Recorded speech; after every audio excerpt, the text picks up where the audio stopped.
Recientemente he estado hablando diferentes temas relativos a una colección que he denominado Iglesia de Cuarentena. De repente lo has visto por allí. Y claro, como son parte de estas, ya hoy es la número 69, pero de las previas 68 reflexiones de cuarentena en este tiempo, estos mensajes durante la era de COVID-19. La iglesia de cuarentena, que no es más que cómo la iglesia puede asumir esta etapa inédita. ¿Qué puede aprender la iglesia en esta etapa inédita? Todo esa convivencia, realmente han sido unos mensajes que di el año pasado y otros que de repente he dado en el año, pero sin específico estos últimos. Creo que a excepción de Solitario, todos los mensajes del 61 para acá han sido concentrados en todo esto que uno le puede llamar esta subcolección, esta subcategoría que le pudiéramos denominar iglesia de cuarentena. Mucho que aprender cuando tienes ya más de 21 meses sin reunirte en el local, específicamente en nuestro local de Altagracia. En la otrora, reunirse en la otrora, aquella otrora, esa vieja vida previa a la pandemia. Esa realidad que se va adaptando y cambiando a una nueva normalidad, como se ha hecho popular ese eslogan. En los aires que se avecinan, o vendrán más controles de los brotes de la pandemia, o vendrán nuevas, bueno, ya hay nuevas cepas, capaz que pueda que vengan inclusive más cepas, unas connotan más que otras la sociedad y el mundo. Pero en los aires que se avecinan, la iglesia, los cristianos, tarde o temprano, parece que volverán a reunirse. De hecho, ya muchas iglesias vuelven a reunirse, con controles o sin controles ya lo hacen. En mis recientes temas me he abocado a eso de volver a la iglesia. De hecho, hay un tema que se llama Volvamos a la iglesia. Si no lo ha oído, búsquelo allí en YouTube. Volvamos a la iglesia, que irónicamente poco se interesa en el asunto de volver al local, sino eso en esencia que es volver a lo que esencialmente es la iglesia. Valga la redundancia. Lo necesitamos, nosotros necesitamos volver esencialmente a lo que es la iglesia. Y semanas siguientes a ese tema, lo siguiente que he predicado ha sido influenciado por el avivamiento de mis hermanos cristianos más cercanos. Cito otra vez el sentir de varios de ellos. Lo cito literalmente. Hay que volver a la obra. Hace falta.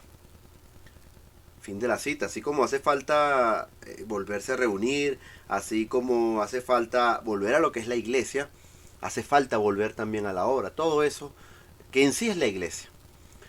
Dios los bendiga por eso que está en su corazón, eso que es su pensamiento, que es más vivo simplemente que la liturgia, inclusive es más allá de la zona de confort que muchos están acostumbrados.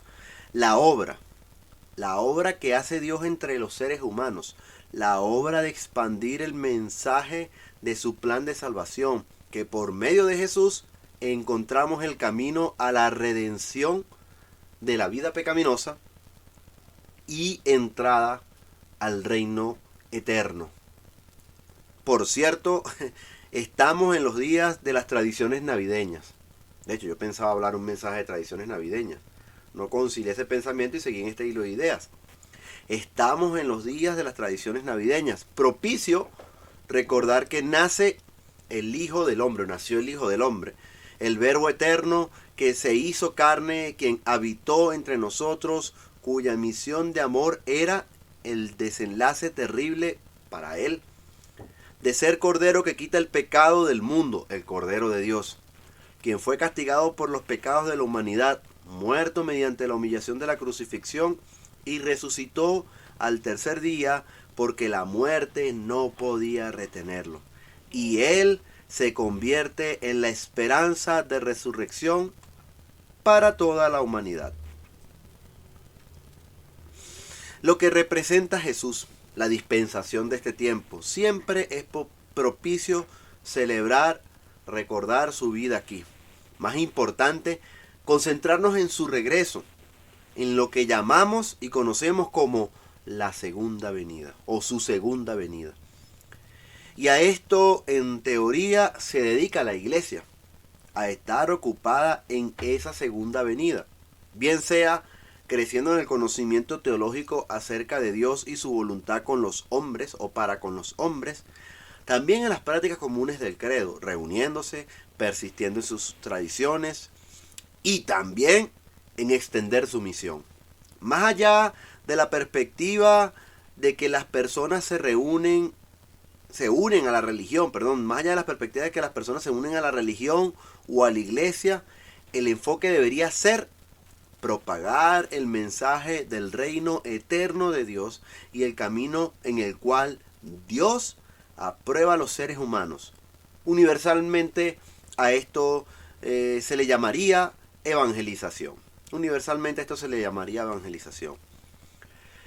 Entonces, han sido 3 últimos mensajes para hablar 3 temas que parecerían o parecieran que yo hice una copia barata de títulos, como para dividirlo en 3 partes. Pero no. 3 títulos en 3 mensajes muy diferenciados. Escúchenlo para que vea que son mensajes muy diferenciados. Para hablar de lo mismo, la obra que Dios hace en la humanidad, en la cual se nos invita, se nos exhorta a ser participantes, de la cual está nuestra voluntad en poner nuestras manos a la obra y que nosotros tengamos por misión terminar su obra. 3 temas importantísimos. Recientemente, y en ese contexto recientemente, se avivan algunos sentimientos y acciones de los cristianos que yo tengo próximos a mi alrededor, digamos, parece redundante. Un grupo de jóvenes, yo participo en uno de ellos, con ellos, están lanzados por ese avivamiento de la misión Caricuao. Al día de hoy ya han hecho hasta 2 reuniones públicas en las famosas placitas donde hacíamos aquellas reuniones que le llamamos evangelismo de calle. Y otras tantas más en las casas. Maravilloso. También otros hermanos empezaron a retomar actividades públicas en mecedores. Todos comparten el mismo principio, aunque lo llamen de un título o de otro, pero todos comparten el mismo principio, la obra. Encontramos allí esa disposición por presentarse ante las comunidades y compartir el mensaje que juiciosamente han aprendido y han sido sus convicciones desde hace años. ¿Cómo les recibirá la comunidad? ¿Cómo les irá? Esto es una obra de Dios, de la cual somos instrumentos de su mega iglesia y de su suprema voluntad y poder. Somos unos instrumentos. Y yo sigo hoy en el hilo, un tema que continúa a esas reflexiones previas, unas cuantas consecutivas ya. Hoy pienso y hablo sobre esa presencia de cada cristiano en la comunidad. Porque no se trata de ser una iglesia o una religión o una opción de la gente que está ya allí o vive allí. Un aspecto que marca la diferencia en el cual opera Dios y en el cual Dios nos exhorta a ser diligentes. Se nos exhorta a ser diligentes. Vamos a leer el primer texto del día de hoy. Está ubicado en Efesios 5:8 y dice esta frase, esta porción que dice el texto, lo voy a leer. Cito: antes ustedes estaban llenos de oscuridad, pero ahora tienen la luz que proviene del Señor. Por lo tanto, vivan como gente de luz. Antes ustedes estaban llenos de oscuridad, pero ahora tienen la luz que proviene del Señor. Por lo tanto, vivan como gente de luz. Vamos a dejarlo hasta allí. Gente de luz. Gente de luz. Esa que es una de las consecuencias del Evangelio de Cristo. Esa es una de las consecuencias del Evangelio de Cristo. Por una u otra forma es consecuencia final de la obra de Dios. Gente de luz. Primero, si vemos el versículo, dice, cito allí otra vez, antes ustedes estaban llenos de oscuridad. Hace referencia a la condición moral, a las actitudes, al comportamiento, a las acciones antes previas, el pasado, a la vida cristiana. El mensaje cristiano viene a ser un proceso de conversión para abandonar esa oscuridad y vivir lejos de ella. Vamos a leer los versículos previos a eso que dice Efesios 5:8. Voy a leer desde el versículo 3. Dice así: que no haya ninguna inmoralidad sexual, impureza ni avaricia entre ustedes. Tales pecados no tienen lugar en el pueblo de Dios. Los cuentos obscenos, las conversaciones necias y los chistes groseros no son para ustedes. En cambio, que haya una actitud de agradecimiento a Dios. Pueden estar seguros de que ninguna persona inmoral, impura o avara heredará el reino de Cristo y de Dios, pues el avaro es un idólatra que adora las cosas de este mundo. No se dejen engañar por lo que tratan de justificar esos pecados, porque el enojo de Dios caerá sobre todos los que lo desobedecen. No participen en las cosas que hace esa gente. Fin de la cita. Entonces, ese es un resumen en el contexto general de lo que es la oscuridad. Aquí habla de luz y oscuridad. Ese es un resumen a lo que se refiere como oscuridad acá. Lo cual, ante la concepción teológica, Dios reprueba a los seres humanos. En el simple principio de que creó a los seres humanos para obedecer. Y esa lista de Efesios capítulo 5, versículos 3 al 7, son algunos de los ítems que se escapan de esos límites con los cuales Dios creó o de las reglas que Dios le dio al hombre. Como todo lo que sea el principio de lo que se llama o se conoce como la obra de la carne. Y como todo, un libro es un continuo desarrollo. Estamos leyendo el capítulo 5. Versículos previos como en el capítulo 2 nos hablan de más de este principio que viene hablando el autor. Cito así, dice Efesios 2, versículos 1 al 3, dice, cito: antes ustedes estaban muertos a causa de su desobediencia y sus muchos pecados. Vivían en pecado, igual que el resto de la gente, obedeciendo al diablo, el líder de los poderes del mundo invisible. ¿Quién es el espíritu que actúa en el corazón de los que se niegan a obedecer a Dios? Todos vivíamos así en el pasado, siguiendo los deseos de nuestras pasiones y la inclinación de nuestra naturaleza pecaminosa. Por nuestra propia naturaleza éramos objetos del enojo de Dios igual que todos los demás. Fin de la cita. Entonces a todo esto, a toda esa realidad, a toda esa condición humana, nos dice Efesios 5:8, lo que leímos al principio nos dice, cito: pues antes ustedes estaban llenos de oscuridad, pero ahora tienen la luz que proviene del Señor. Por lo tanto, vivan como gente de luz. Fin de la cita. Esa gente de luz que la gente de afuera, le llamamos mundo, ellos como propicios jueces, siempre están muy prontos a evaluar respecto a nosotros. Y dice que es cristiano, y este que es cristiano, y este que se llama cristiano. Me parece que son propicios jueces que muchas veces nos sirven para nosotros mismos darnos cuenta cómo estamos viviendo y actuando. No estoy justificando que la gente juzgue a otros, sino entender, inclusive analizar de qué significan esas cosas para nosotros. No es un tema que voy a hablar hoy de que la gente de afuera juzgue a los cristianos. Pero a veces como propicios jueces la gente está evaluando, está viendo nuestro comportamiento, porque en sí el mensaje del cristianismo resulta en conversión.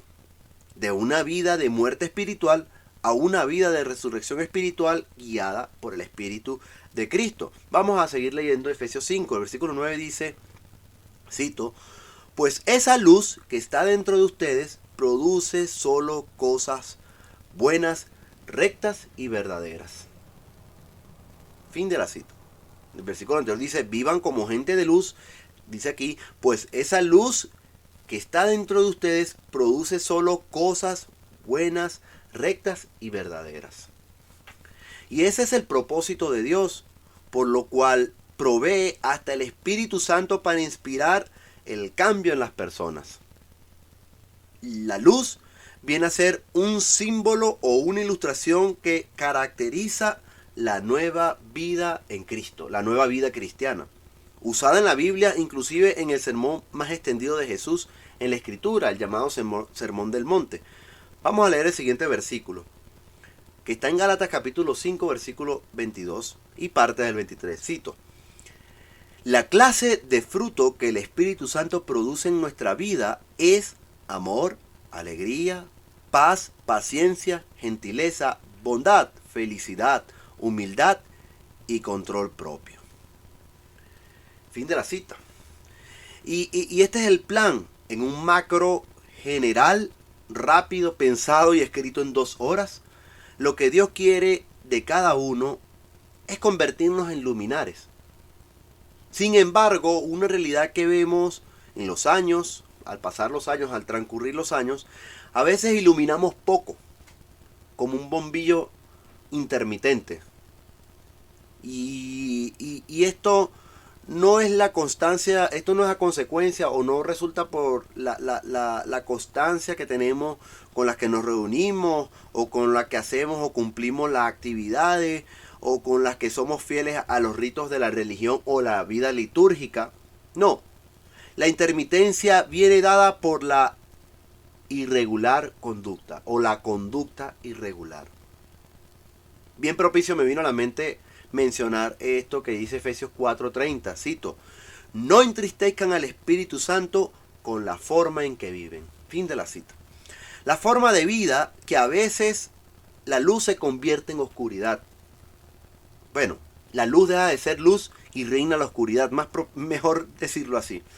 Y para los que quieren avivar la obra al día de hoy, poner sus manos en ella y terminar la misión de la obra de Dios, esto no se les puede permitir olvidar. Pues la forma de vida en sí será parte crucial en la obra que cada uno hace. Y en esto, y esto no es un llamamiento a la apariencia que deben tener los que se vean públicamente en Caricuao o en Mecedores, y por qué no decir también Altagracia, o en cualquier lugar donde tú estés o te reúnas como iglesia, como si se tratara de que la apariencia de la congregación cuando se reúne. Nosotros tenemos que ser luz cuando nos reunimos, es nuestra apariencia. No se trata de un mensaje que aplica para las reuniones en colectivo. Se trata de la forma de vida completa del individuo. Cada uno de ustedes. Es un mensaje individual para cada uno. El mensaje y la doctrina cristiana debería ser un agente catalizador para renovar, revolcar y rediseñar nuestra concepción moral y espiritual de la vida íntegra misma que tenemos cada uno. Y si es cierto lo que dice la teología de que estamos en un mundo lleno de oscuridad, entonces, a consecuencia de nuestra forma de vida, seremos entonces luminares del mundo. Seremos luminares en el mundo, como mejor o más propicio se dice. Filipenses 2:15 dice lo siguiente, cito: lleven una vida limpia e inocente como corresponde a hijos de Dios y brillen como luces radiantes en un mundo lleno de gente perversa y corrupta. Fin de la cita. Enumeremos las exhortaciones que hemos leído hasta ahora. Previamente en Efesios capítulo 5, versículo 8 decía vivan. Ahí dice vivan. Entonces hay un llamado a que nosotros debemos tomar la decisión y la acción de poner esa vida en práctica. Es un llamado, hay una decisión, hay una voluntad propia que debe prestarse para que esto se dé. Una acción vivan es algo que tú debes decidir poner en práctica. Acá en Filipenses 2:15 que acabo de leer, no es muy diferente el principio. Dice lleven una vida, lleven una vida inocente y limpia como corresponde a hijos de Dios y brillen como luces radiantes en un mundo lleno de gente perversa y corrupta. Allí dice dice lleven una vida. También es otro asunto relativo a nosotros decidir y hacer nuestro comportamiento limpio e inocente conforme a nuestra vocación. Conforme a nuestra vocación. Eso es lo que nos hará brillar. Eso es lo que nos hace brillar. La decisión, la acción de vivir conforme a estas cosas que se nos dicen. En la Reina Valera se usa el famoso término bueno, es universalmente conocido en el mundo cristiano, que dice luminares del mundo. Este versículo dice, en la NTV que yo leo, dice, brillen como luces radiantes. La Reina Valera se traduce como luminares del mundo.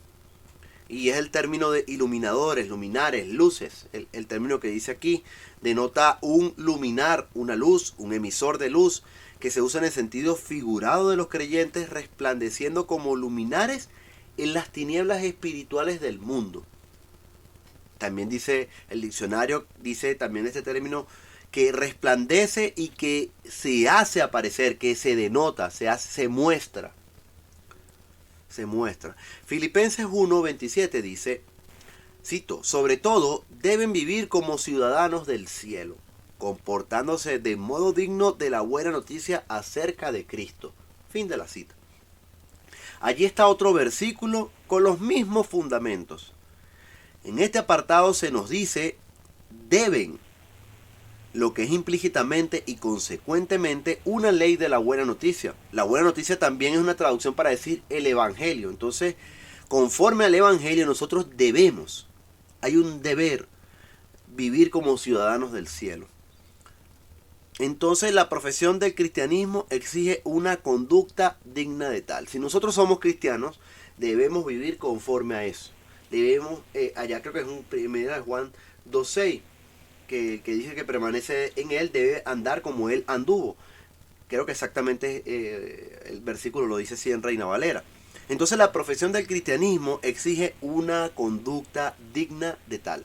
Si yo soy cristiano, debo comportarme conforme a tal. Entonces aquí se abren los paradigmas, lo complejo. Lo complejo en un mundo lleno de sincretismo, donde la gran mayoría, hablando de esta sociedad, digamos Caracas, no más allá de Venezuela, para no irme más allá, que se puede expandir a muchos lugares en el mundo, es de creencia, tradición o formación cristiana. Digamos Caracas. Caracas es un lugar de creencia, tradición o formación cristiana. Entonces hay muchas ambigüedades, donde una formación, religión o denominación practica ciertos principios y otros no los practica. O donde es relevante para uno una cosa y para otros no lo es.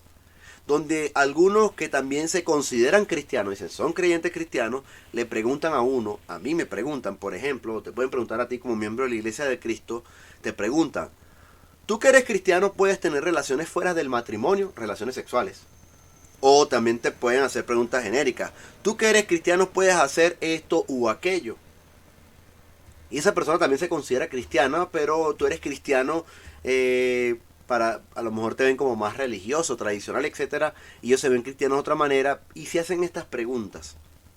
Vaya ambigüedad que se podría resolver con la misma enseñanza universal de la fuente, el cristianismo mismo, de donde nacen en teoría todas las corrientes, el cristianismo mismo que nos enseña el grosso universal de nuestra conducta. Ciertamente hace falta la virtud y la enseñanza de Cristo, claro que hace falta el conocimiento, pero no solo se puede resolver con sermones. ¿Cuántos sermones uno da que nunca ve prosperar en la conducta de los oyentes? Una vez, siempre recuerdo la anécdota de mi hermano que la primera vez que predicó, a los días me hablaba frustrado de que la gente no cambió nada. Es como que le entró por un oído y salió por el otro. Le digo, bienvenido al gremio de los predicadores. ¿Cuántos sermones uno da que nunca ve prosperar en la conducta de los oyentes? Nunca cambia nada. La consumación de todo está en las acciones. Por eso, por más sermones que oigas, tú tienes que evaluarte contigo mismo. ¿Cuánto has hecho que influencien en tu vida? ¿Cuánto has hecho que influencien en tu vida? Voy a quitar otro versículo. 1 Timoteo 4:12 dice, cito, sea un ejemplo para todos los creyentes en lo que dices, en la forma en que vives, en tu amor, tu fe y tu pureza. Fin de la cita.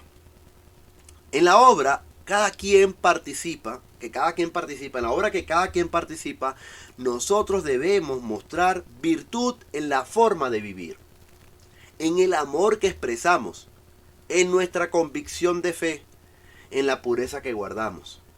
A veces estas cosas son los grandes, ¿cómo se dice?, talones de Aquiles de muchos cristianos. A veces es muy fácil conseguir el fariseísmo, el legalismo, la liturgia entre los que forman parte del mismo cuerpo de creyentes, pero a veces la forma de vida es dudosa, la forma de vida no es ejemplar, la forma de vida no apoya lo que el cristiano dice. Hace falta muchas veces amor. He vivido tiempos en la iglesia donde la gente por defender la doctrina pierde el amor por los hermanos y divide la iglesia en nombre de la doctrina. Eso no tiene que ver con la doctrina. Cuando falta amor, la doctrina se invalida. Eso se queda sesgado en principios individuales, egoístas, probablemente soberbia, orgullo. Entonces, también las faltas de convicciones de fe. Puede ser muy religiosa la persona, pero tener falta de convicciones de fe. Quizás esto es una agua donde muchas veces bebemos todos. O falta de pureza, falta de ese carácter, esa característica que debe acompañar a los cristianos. Entonces, nosotros se nos llama a ser un ejemplo para todos los creyentes en estos aspectos. Primera de Pedro 2:12 nos dice, cito, procuren llevar una vida ejemplar entre sus vecinos no creyentes.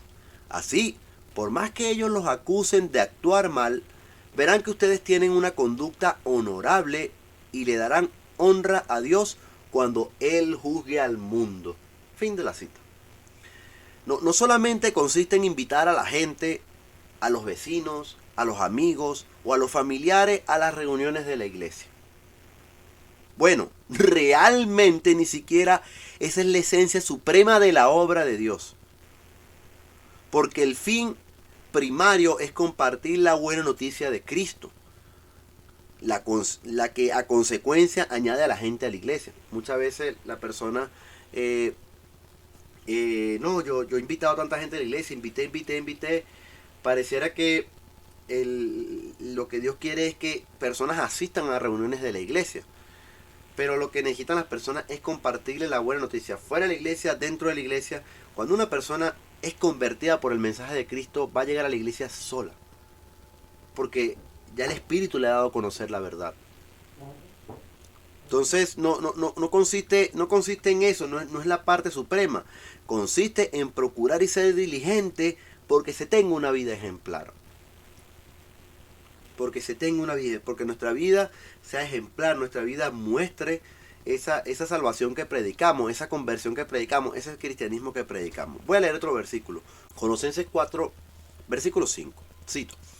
Vivan sabiamente entre los que no creen en Cristo y aprovechen al máximo cada oportunidad. Fin de la cita. Vivir sabiamente, la esencia de lo que a veces se pierde por estar concentrados en la religión y la rutina. Yo recuerdo cuando yo me convertí que rápidamente me olvidé y me desligué de mi familia misma, de los amigos con los que crecí, de compañeros. Me dediqué full a la iglesia, de verdad hice mi entorno a la iglesia. Rápidamente salía de mis amigos, eran Joelito, Héctor, Zachary, muchos otros que saben que puedo mencionar. Rápidamente ya a la semana estaba tratando a Héctor, pero me había olvidado de aquellos. Había dejado de compartir con aquellos. Capaz que en esos tiempos yo no conocía el evangelio, la transformación que hacía en mi vida y necesité todo este tiempo para llenarme de la iglesia, de los conocimientos, de la vivencia, de los campamentos, de las reuniones, de los cultos unidos, de las rutinas en la semana, los domingos, los paseos, muchas cosas que hicimos en esos tiempos para moldear mucho el carácter que tengo ahora con los hermanos en la fe. Sin embargo, ahí está la gente que necesita ser iluminada, así como yo no llegué a Cristo porque fui a la iglesia por mi propia voluntad. Vino gente a predicarme en mi casa, mi mamá tuvo un cambio impresionante en su vida y todo eso sumó a la obra que Dios hace, a la obra que Dios hace. Así mismo seguirá siendo, porque a veces un cristiano no podrá estar en todas las reuniones, etcétera. Pero ¿dónde está el cristiano? ¿Cómo es su forma de vida? Más allá de las reuniones, en su contexto, ¿cómo es su forma de vida? cómo está alrededor.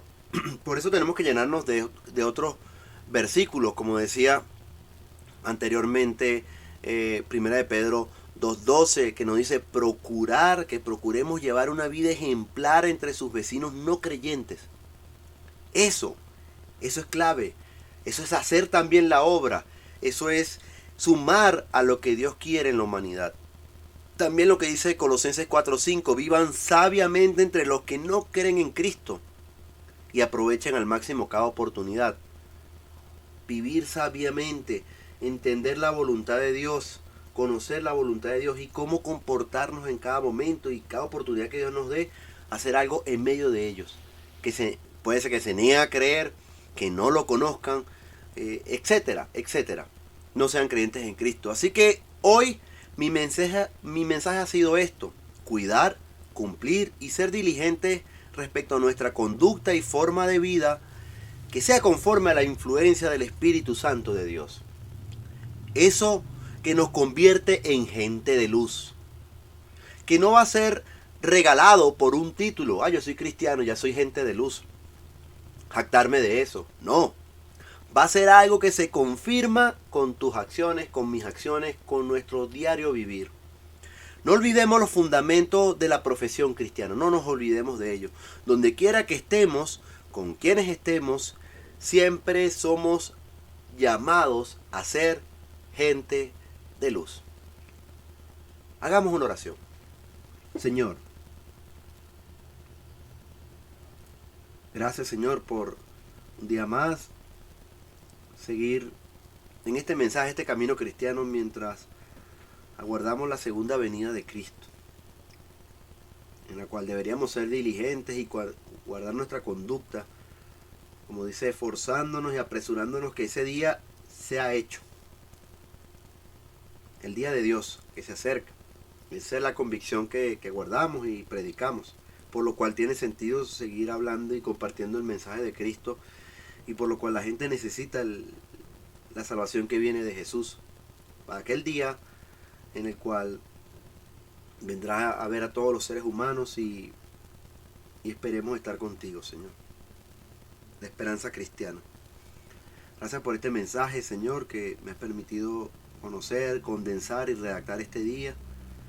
Pido que nos edifique cada uno de estos versículos y que de alguna manera esto que he compartido con los hermanos les ayude y les sirva, Señor. Y quienes vayan a oír este mensaje, ayúdanos a entender la obra que hace en la humanidad y que podamos priorizar, madurar lo que es y en lo que debamos poner la mirada. Muchas veces se queda abstracto el concepto cristiano a la religión, a la denominación, al título, a unos ritos, pero nos olvidamos de la conducta y la forma de vida en sí, que fue lo que viniste a cambiarnos, a darnos una nueva vida, a ser un nuevo hombre de nosotros conforme a lo que es Jesús. Yo te pido eso por todos los que han oído hoy y los que oigan este mensaje, y los bendigas y puedan seguir dando esos pasos, ese camino a que sigan transformándose a lo que es un hombre conforme a Jesús, una mujer, una persona conforme a Jesús, sus principios, Señor. Ese camino que nos lleva al reino eterno. Gracias, Señor. Gracias por esta congregación y este momento. En nombre de Jesús, Señor. Amén.